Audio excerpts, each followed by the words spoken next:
नमस्कार, मैं हूं आपके साथ अभिषेक पुंडी।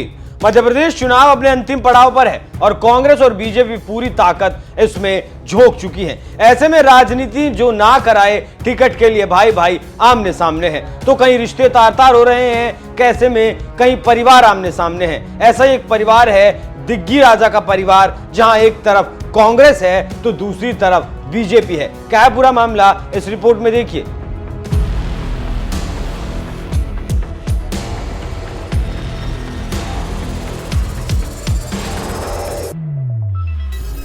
ये तो आप जानते ही हैं कि मध्य प्रदेश और राजस्थान के साथ ही साथ छत्तीसगढ़ में राज परिवारों का दबदबा रहा है और ये राज परिवार हमेशा से राजनीति का केंद्र भी रहे हैं। इस बार के चुनाव में भी ये देखने को मिल रहा है। आप तो जानते ही हैं कि कांग्रेस नेता दिग्विजय सिंह एक राज परिवार से आते हैं, इसलिए दिग्गी राजा भी उन्हें कहा जाता है। ऐसे में दिग्गी राजा और मधुसूदन गढ़ राज परिवार के सदस्य के बीच तलवारें खिंच गई। अदावत की मुख्य वजह केंद्रीय मंत्री और बीजेपी नेता ज्योतिरादित्य सिंधिया को माना जा रहा है। जानकारी के मुताबिक दिग्गी राजा अपने छोटे भाई लक्ष्मण सिंह के प्रचार के लिए खेराड़ गांव पहुंचे थे। चुनावी सभा में दिग्विजय सिंह ने ज्योतिरादित्य सिंधिया को दोबारा गद्दार करार दिया। इसके साथ ही साथ दिग्विजय सिंह ने ज्योतिरादित्य सिंधिया को कायर बताते हुए विचारधारा से समझौते करने वाला बता दिया। ज्योतिरादित्य सिंधिया के साथ बीजेपी में गए मधुसूदन गढ़ राज परिवार के सदस्य रुद्रदेव सिंह को भी दिग्विजय सिंह ने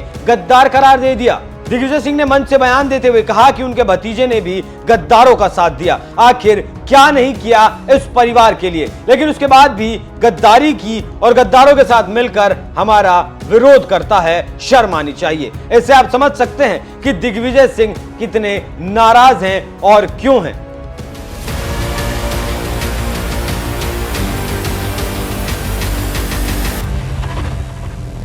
वहीं जैसे ही दिग्गी राजा का बयान मीडिया में घूमने लगा तो मधुसूदन गढ़ राज परिवार के सदस्य और दिग्विजय सिंह के भतीजे रुद्रदेव सिंह ने प्रतिक्रिया दी और कहा कि गद्दारी तो 2004 में लक्ष्मण सिंह ने की थी, जब वो कांग्रेस छोड़ बीजेपी में शामिल हुए थे। रुद्रदेव ने कहा कि वो केवल सम्मान चाहते हैं जो उन्हें ज्योतिरादित्य सिंधिया ने दिया है। रुद्रदेव सिंह ने ज्योतिरादित्य सिंधिया के साथ कांग्रेस को अलविदा कह दिया था और बीजेपी का दामन थाम लिया था। तो आप समझ सकते हैं कि कैसे दिग्गी परिवार अपने आप लड़ रहा है। आपको जानकारी देते चलें कि मध्य प्रदेश में विधानसभा में अपनी ताकत को मजबूत करने और फिर सत्ता पाने की कोशिश में है बीजेपी, तो वहीं कांग्रेस अपने 20 साल के सूखे को खत्म करने की कोशिश कर रही है। इसके साथ ही साथ राज परिवार की भी इज्जत दांव पर लगी है। अब देखना होगा कि 3 दिसंबर को क्या होता है और किसकी सत्ता आती है। कौन 5 साल राज करेगा, ये 3 दिसंबर को ही पता चल पाएगा। आप इस खबर पर क्या राय रखते हैं? अपनी राय हमें कमेंट कर जरूर बताएं। नमस्कार।